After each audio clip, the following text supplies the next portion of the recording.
Hello, welcome back to another episode of The Red String, where we talk fan theories, conspiracy theories, and my own personal theories about movies. Today, I bring you another one of my theories. And this one is about the greatest spy on film. Is he the best of all mans, or is he more than a man's? We're talking Bond, James Bond.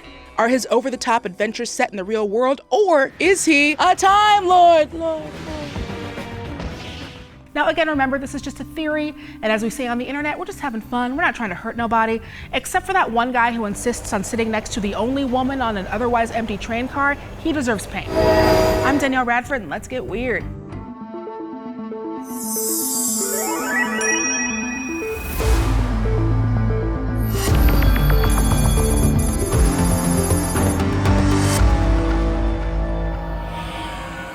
James Bond, the iconic spy, ladies' man, and expensive booze drinker. The very definition of women want him, men want to be him. He stops superbads all over the world, and even one time in literal space.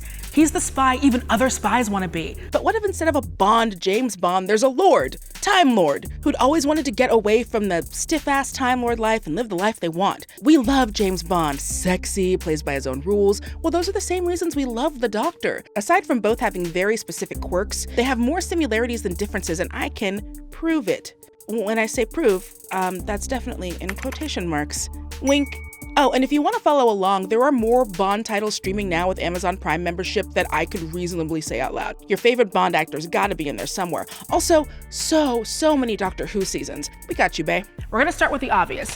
James Bond is hotter and cooler than any one person has a right to be. We know that because there have been 7 of them, 7 different Bonds, and no one notices or makes it a thing that there have been multiples of this one guy. So what do we know about Time Lords? They have the power to regenerate their bodies, and when that happens, they get a new body, a new personality, but they remain the same person, but more suited for the current year or whatever it is they're going through. And we all do go through phases, right? One day, all the cool young people are wearing white belts, dyeing their hair black, and aggressively flat ironing it until it falls out. Boy. And then later, they all wear pink sweatshirts, puka shells, and say, and a oop, and a oops, eat.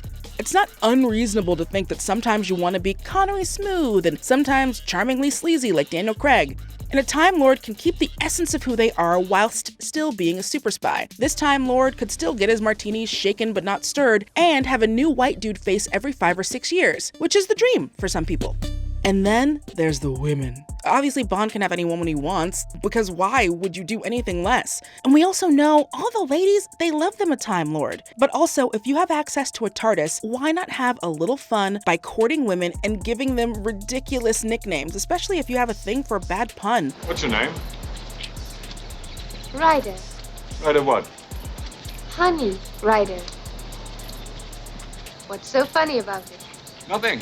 It's a very pretty name. I imagine James Bond, the Time Lord, looking up info on the TARDIS interface, seeing a cutie, and then getting excited as he giggles to himself. Earth influencer Trisha Paytas? She's definitely an Amanda put it on me, or at least near me, okay, just let me look at it. If you could live at least 12 lifetimes, each spanning a possible 1,000 years, who wouldn't want to be Bond? Especially if you know that when you died, you get to come back as a suave, smooth super spy with a killer smirk and a laser gun you could bounce quarters off of. Thank you so much for joining me. Don't forget to like and subscribe. If you have your own theory or you're just not seeing mine, like I said, there's over 20 Bond titles available for streaming with Prime membership right now.